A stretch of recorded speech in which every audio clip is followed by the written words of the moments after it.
just sat talking to a camera that wasn't recording. For fuck's sake. Not all the shows I do are going to be like this on this channel. In fact, most of them won't be. I'm just doing this because I'm still setting up for this channel and for another one and for somebody else I'm going to be working with soon. So I'm trying to get it all done for then. And yeah, so a busy day yesterday and stuff. So yeah, it won't be rough videos like this. But while I've got that time and while there isn't anything going on, or while I'm doing this, I should say, I wanted to ask a question, really, because there's a little thing I can't get my head around. Not really. I realise that, right, so in Britain, there's a weird phenomenon in Britain, and that is, we love backing the underdog. We will back the underdog all the way. But for some reason, when the underdog is no longer the underdog, when they're the winner, it seems to be a very British thing to then want to tear them down. On whatever scale that is as well. Whether you look at me when I hit 10,000 subscribers, suddenly everybody was my enemy. Or whether you talk about people who've actually made it in sport or whatever. There's just this thing that we have in Britain about, oh, they're successful now we want to see them lose. Not everybody in Britain. And around the world, I think there's more of an attitude, generally speaking, of people liking winners, because, well, who wouldn't? Because winners, if you're around a winner, you're gonna, if you're of the right mindset, you're gonna benefit from that, and having a winner's mindset, all that kind of stuff. So people are attracted to winners for many different reasons. So I get this, and I'm mentioning this for a reason. I get that, and I get that, let's say one of the people we were talking about was a sporting icon, okay? I get that sporting icon is going to have a lot of trust because of all the interviews they've done over the years and all the other things that they've ever done, and I get that. I totally get it. Now, I'm one of these people that I can't go on the internet and give super chats and stuff, right? Or you know, I've done donating to charity before, directly to charity, but you know, I've stopped to start it because I just hadn't had the money. And the other thing I found as well is I'd be trying to tell these charities, hey, you know, I don't have very much money, so I've donated to one charity or two charities, and they don't care. They'll still try and get you onto a third. And in the end, I was like, right, fuck you. I'm doing none of them at the moment because you've just sat me of money. I was prepared to give one, and you've got me giving to 3 different causes that I can't afford. That really bugged me. But anyway, I'm getting off target. So,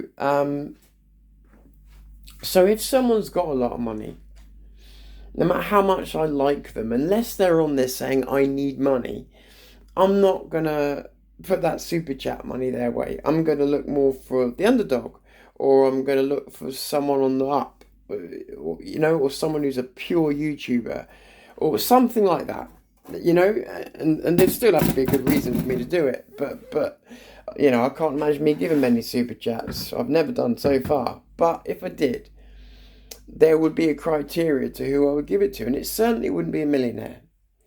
Regardless of how loved they are or how liked they are or anything else, it certainly wouldn't be a millionaire who's not fighting a campaign, who's not trying to raise money, who is just doing a podcast to entertain his audience. So now I've narrowed it down. What's confused me is I've just sat and watched, and I don't want to name it, because otherwise, if I put the person people said, it takes away from what I'm trying to. So the person who was doing it, someone I like very much, he's famous to some people in this country and not to certain other people, because the sport that he was in is only recognised by some people in this country. So he was just doing a podcast, and on his podcast he talks about his sport, but he also, you know, sometimes has his family on. He's quite a funny guy, but it's just a podcast. It's good, but it's just a podcast. So I didn't notice before, because I don't really look at other people's super chats and stuff like that. You know, I just look at the video. I try not to have the chat on if I can help it, but I noticed the chat going up. And I looked and I realised there was these working class people, and a lot of them you could tell were working class, throwing 20 quid, 50 quid, 100 quid of their money at this guy. And I just sat there and I was like, and I was trying to work out why. I thought, well, the trust, I get the trust. I get why they would trust him. I get why they would like him enough to do it. But you, as a working class person, you're giving up a percentage of your wage to a millionaire who doesn't need it. Why the guy's even got Super Chat on, I don't know. It seems a little greedy, but it's none of my business. If he wants to make more money, it's up to him. I'm confused with the people that justify to themselves, and I'm not saying they're wrong, I'm trying to get my head around it. Justify to themselves giving that much money. I mean, they're just throwing it at him. To a guy that isn't asking for it, he's just doing a podcast and he's loaded. He's loaded. I've always been of the mindset that you know, with podcasts, if it's someone or podcast or TV program, if it's someone who's got a lot of money, show your appreciation other ways. Write them a letter, do a video for them, you know, something. You know, you can show your appreciation for people in other ways. Or if you've got something very rare, yeah, do you know what I mean? Something like that. But throwing money at someone with money, I just cannot get my head around. And it's not, before you think, it's not a jealousy thing or anything like that. You know, I've got used to people not, you know, not being so generous for a while.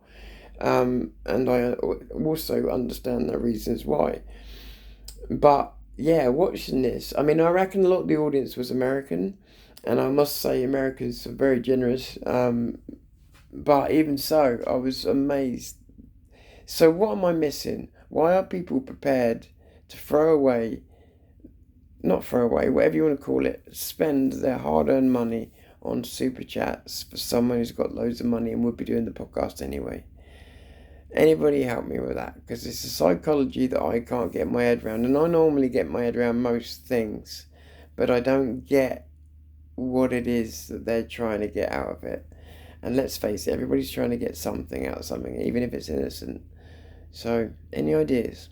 Because yeah, you know, just had me just like, I still don't get it. So.